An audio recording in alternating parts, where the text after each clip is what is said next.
You just got pwned, pwned, pwned, pwned. Got pwned, pwned. Blah, blah, blah, blah, blah. You just got owned. Bonjour tout le monde et bienvenue pour un nouveau Retour en arrière. Aujourd'hui, je vais vous parler du jeu Night Shift développé par Attention to Detail et publié par Lucasfilm Games en 1990.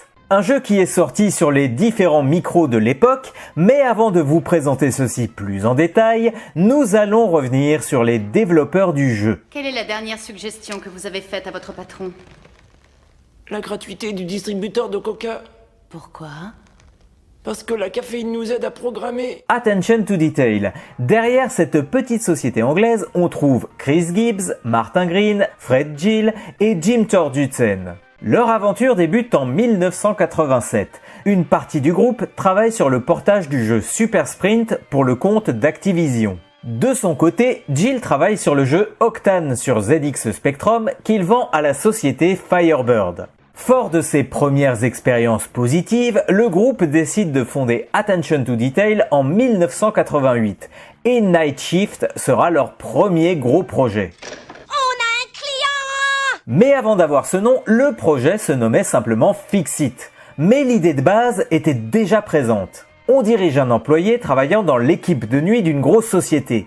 Votre rôle est de surveiller la machine, nommée The Beast, pour que la production ne soit pas interrompue. Il faudra donc l'alimenter en énergie, ce qui se fait par le biais d'un vélo relié au générateur.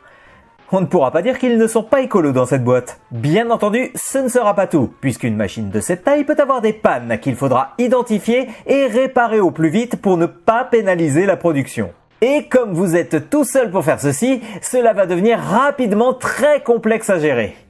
Mais on y reviendra. Ça m'a littéralement cuit les boules. C'est Gibbs qui va suggérer que le personnage de l'ouvrier sera central et se déplacera dans les différents écrans qui composent la machine en utilisant des plateformes. Le jeu mêle donc la réflexion pour gérer la machine et la plateforme pour les déplacements. Vous vous doutez que ce n'est pas si simple, car le patron va définir à chaque début de niveau un objectif de production à atteindre, et le temps sera donc limité pour atteindre ou dépasser ce quota. Il faudra donc veiller à ne pas perdre trop de temps, car si vous chutez de trop haut, votre personnage sera sonné durant un certain temps que nous n'avons pas. Le jeu va être renommé Mr. Fix-It et John Dean va rencontrer les producteurs de chez Lucasfilm Games pour leur présenter le projet. Ces derniers seront très intéressés, à tel point qu'ils vont autoriser l'équipe à utiliser les licences de la société pour agrémenter leur jeu.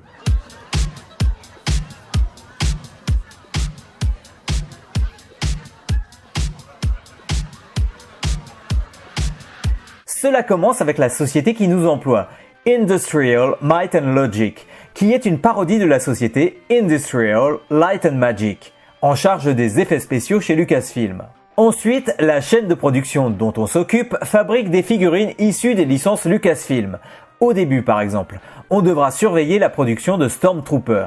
Les changements sont donc purement visuels et ne changent rien du tout à la mécanique, si je puis dire, qui avait été mise en place par l'équipe.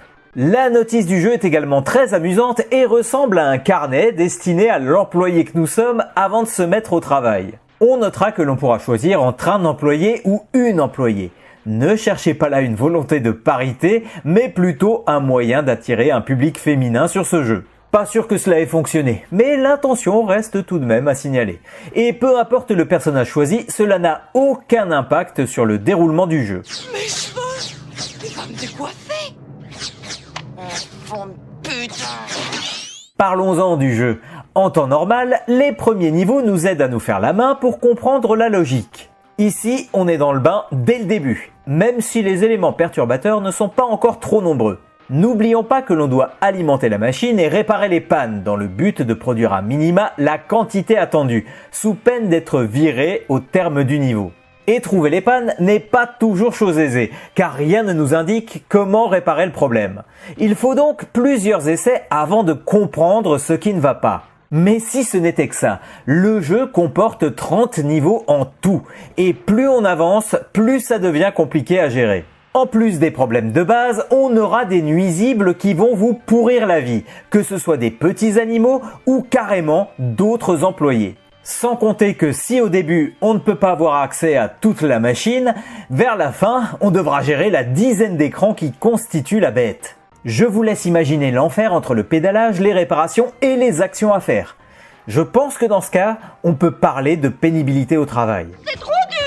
Heureusement, un système de mots de passe permet de ne pas tout refaire à chaque fois, mais la difficulté est telle que l'on avance assez péniblement. Pourtant, le jeu possède un petit truc qui fait qu'on essaye encore et encore.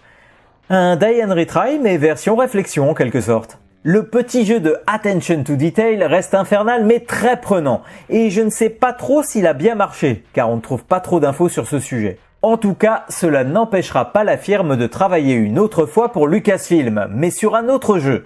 Donc, on peut en déduire que ce jeu n'a pas été un flop.